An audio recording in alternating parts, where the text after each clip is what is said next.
Jai Hind and long live Europe. ये है यूरोपीय कमीशन की अध्यक्ष Ursula von der Leyen. Bharat के राष्ट्रपति भवन में कार्यक्रम आयोजित हुआ और इसमें शिरकत करने पहुंची यूरोपीय कमीशन की अध्यक्ष Ursula von der Leyen Bharat के और यूरोप के रिश्तों का जिक्र करते हुए जय हिंद का नारा लगा रही हैं। इससे खूबसूरत क्या बात हो सकती है कि आपको पता है राफेल फ्रांस से आते हैं। उसके पहले भी ये करीब 60-70 सालों का खेल है पूरा। ये this is not something that is new कि अभी हुआ है। ये बहुत पहले से यूरोप के साथ भारत के इस मामले में रिश्ते रहे हैं। ट्रंप की टैरिफ पॉलिसी की वजह से यूरोप भी परेशान है और इंडिया की परेशानी में भी इजाफा हो रहा है और यही वजह है कि इसने मजबूर कर दिया है इंडिया और यूरोपीय यूनियन को कि वो एक पेज पर आए, इकट्ठे हों और वॉशिंगटन की टैरिफ पॉलिसी का मिलकर मुकाबला करें। और उसके बाद आप देख लीजिए कि मोदी जी आए तो मोदी जी शाइनिंग इंडिया की बात कर रहे हैं, मोदी जी प्राइवेट सेक्टर की बात करते हैं। वो डिपेंडेंस है ऑन द वेस्ट, चाहे वो यूरोप है या फिर इसमें आप अमेरिका को देख लें, तो वो कम की जा सके। जो डील है, नो डाउट अबाउट दैट कि बहुत बड़ी डील है, बहुत अहम है। दुनिया का, जैसे डॉक्टर साहब ने बताया, 25% जीडीपी, यानी टोटल जीडीपी का 25% इन दो कंट्रीज यानी Europe union versus India.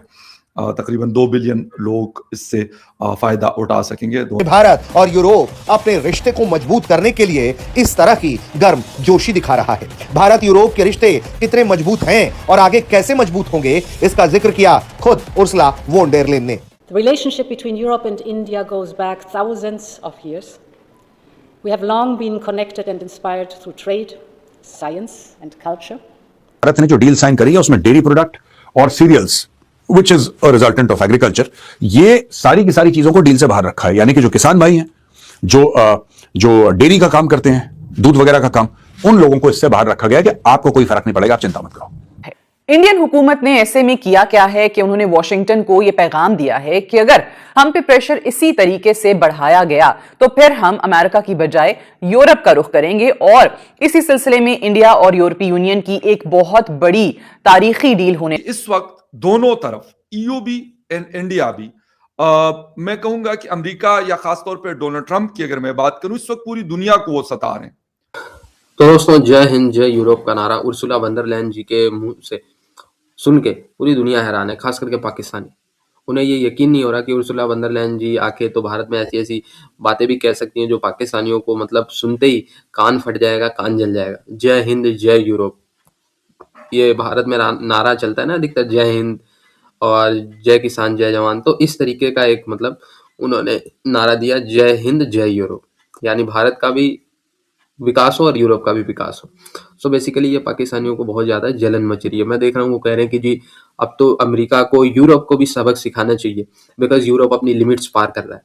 Europe जिसकी अर्थव्यवस्था के विकास में अमेरिका ने इतना योगदान दिया, ये सब पाकिस्तानी कह रहे हैं। नजम सेट्टी का मैं बात बता रहा हूँ कि यूरोप जिसके विकास में, जिसकी अर्थव्यवस्था को बनाने के लिए अमेरिका ने पता नहीं क्या क्या किया, आज वही यूरोप अमेरिका के सबसे बड़े पार्टनर होने के बावजूद भी सबसे बड़े दुश्मन भारत के साथ डील कर रहा है। वो पाकिस्तानी के नज़र में आप सोचिए कि चाइना से भी बड़ा दुश्मन अमेरिका का ये भारत को बना रहे कि जी भारत तो हर फैसले अब अमेरिका से बिना पूछे कर रहा है। आपकी तरह थोड़ी है भाई भारत, जो अमेरिका से भारत की हुकूमत चलेगी, डोनाल्ड ट्रंप से पूछ के भारत में फैसले होंगे, वो भिखारिस्तान और बांग्लादेश में होंगे। खैर, तो ये सारी चीज़ें लेके जले हुए हैं।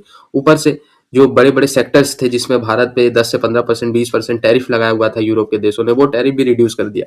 बांग्लादेश की टेक्सटाइल मार्केट वैसे भी क्रैश होने लगी फ्री ट्रेड एग्रीमेंट होने के बाद, बिकॉज अब जो यूरोप के देश है वो ये भिखारी बांग्लादेश और पाकिस्तान के सामान को क्यों प्रेफर करेंगे, जब भारत की सामान ही उनको और टेक्सटाइल और कपड़ा की चीज़ें जो भारत की ही सस्ती मिलेंगी तो वो भिखारियों की चीज़ें क्यों प्रेफर करेंगे, जाहिर सी बात है। सो ये सारे एडवांटेजेस देख के तो पाकिस्तानी मीडिया जली हुई है और वो कह रहे हैं कि जी अब अमेरिका पापा ही एक हथियार बचा है जो उनको बचा सकता है किसी तरीके से। ऐसे में ये डील हो ना, मेरे ख्याल दोनों कंट्रीज ने ये 2 बिलियन लोगों को, यानी तकरीबन 25%, क्योंकि 8 अरब की पॉपुलेशन रहती है दुनिया में, उसका कम से कम किसी हद तक सिक्योर किया है।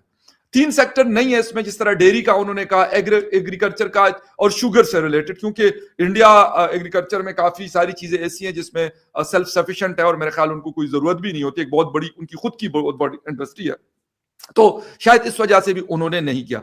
दूसरी जो बात भी है, इस वक्त दोनों कंट्रीज के दरमियान, यानी 2 ईयू प्लस इंडिया की मैं बात करूं, कंट्रीज 27 ब्लॉक के दरमियान जो ट्रेड हो रहा है दैट इज $136 बिलियन। और ये लास्ट 1 डिकेड में ये जो तिजारत है, ये जो कारोबार है, ये डबल हुआ है। यानी इससे पहले ये जो कारोबार था, ये तकरीबन जो था वो कोई मतलब 70 के करीब या मतलब इसके 59 या 69 या 70 बिलियन डॉलर के करीब चलता था। अब 136 बिलियन डॉलर पे ये ट्रेड चल रहा है। ये एक बहुत बड़ी मेरे ख्याल में चीजें हैं। हाँ, हमें इस वक्त पता है क्या चीज करनी पड़ेगी। अगर हम कहते हैं कि हम डोनाल्ड ट्रंप के शर से महफूज रहें, उसके लिए हमें ये लोकल ब्लॉक तो खैर नहीं है यू और इंडिया का, लेकिन लोकली भी हमें इस तरह की चीजों की तरफ जाना पड़ेगा। वरना वो बंदा तो मुझे लगता है कि वो तो पता नहीं जो उसके सामने आता है, कहते हैं मैं आपके ऊपर यार चढ़ दौड़ूंगा, मैं आपको खा जाऊंगा। मतलब अफसोस होता है मुझे कि अभी तक यानी नरेंद्र मोदी साहब जैसे, ठीक है हम मोदी साहब के ऊपर एज ए पाकिस्तानी जर्नलिस्ट या as a Pakistani media person हम क्रिटिसाइज भी करते हैं, लेकिन यार अपने उस जैसे बंदे को आप खोने के लिए तैयार हैं। इतनी बड़ी मार्केट है, इतनी बड़ी मार्केट है, क्यों? जो मैं थोड़ा एक चीज और करके फिर बताना खत्म करूंगा। तीसरी चीज जो मुझे याद आई है वो चीन है कि जी चीन को आपने जो है ना वो करना है, वो मतलब जिसे कहते हैं नथ डालनी है वो इंडिया के जरिए। ठीक है, मैं एक चीज करता हूं हमेशा से और खुले दिल के साथ ये बात मैं करता हूं, पहले भी करता रहा हूं, आज भी कर रहा हूं, कि भाई इंडिया अपनी फॉरेन पॉलिसी को अपने तरीके से लेकर चलता है। वो ये नहीं देखता कि भाई डोनाल्ड ट्रंप साहब किस चीज से खुश होंगे, जो दूसरा तीसरा कोई दुनिया का बड़ा लीडर है वो किस बात से खुश होंगे। और इस वक्त इस दौरान ईयू के साथ डील और प्लस चाइनीज प्रेसिडेंट का जो ट्वीट या मुबारकबाद जो इस पे रिपब्लिक डे पे दिया उन्होंने कि हम 2 अच्छे नेबर्स हैं, ये हेडलाइंस बनी है इंटरनेशनल मीडिया में। ठीक है, तो मेरे ख्याल में इस वक्त जो प्रेशर रहा इंडिया के ऊपर जो लास्ट के 7 महीनों से चल रहा था, मुझे लग रहा है कि इस डील के बाद, क्योंकि इसको पाकिस्तानी मीडिया में किसी चैनल ने इस डील को नहीं छोड़ा, सब ने बड़ी और खुल के बात हुई है इसके ऊपर और सब ने लिखा है इसको मदर ऑफ ऑल डील्स।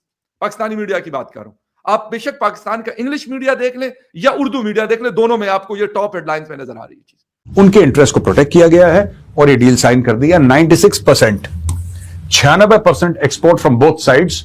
इसमें ग्रेजुअल टैरिफ रिडक्शन होगा, while Indian textiles, marine products, leather and footwear, gems and jewellery, toys and sports goods will get zero duty access. Government has decided to opt for a phase opening up of the market for European cars. तो यहां पे दोस्तों कह रहे हैं कि 25 लाख से ऊपर की जो गाड़ी है वो उसके लिए मार्केट खोल दिया है और ये भी बोला है कि साहब वाइन भी सस्ती हो जाएगी इन बोथ के। जबरदस्त दोस्तों, बात यह है कि भारत के जो सेक्टर्स है ना उनको बहुत बड़ा एक झटका लगा था जब ट्रंप ने टैरिफ लगाए थे। आप ये देख लीजिए कि ट्रंप ने टैरिफ लगाए थे, बहुत बड़ा झटका लगा था। मैं खुद बताता हूं, मैं सूरत गया था और सूरत पे वहां पे कुछ बिजनेसमैन थे जिन्होंने मुझे इनवाइट करा था एक प्लेटफॉर्म के ऊपर, और वहां पे वो लोग बता रहे थे कि साहब ट्रंप ने टैरिफ लगाए हैं, हमारा खास तौर से वहां पे टेक्सटाइल का काम था लोगों का। दे वर फीलिंग वेरी अपसेट, यार ये कैसा आदमी है, अचानक क्या कर दिया इसने। आज की तारीख में दोस्तों एक ऑल्टरनेट मार्केट खोल दिया है। They have opened an alternate market which is very good. ये जितनी जल्दी शुरू हो जाए उतना बेहतर है। और भारत के जो एक्सपोर्टर्स हैं उनको काफी चीजों में एब्सोल्युटली टैरिफ फ्री एंट्री है इनटू द यूरोपियन यूनियन। ये ऐसा डील बताती है। Europe and India, Ursula von der Leyen carry Europe and India making history today. We have concluded the mother of all deals. We have created a free trade zone of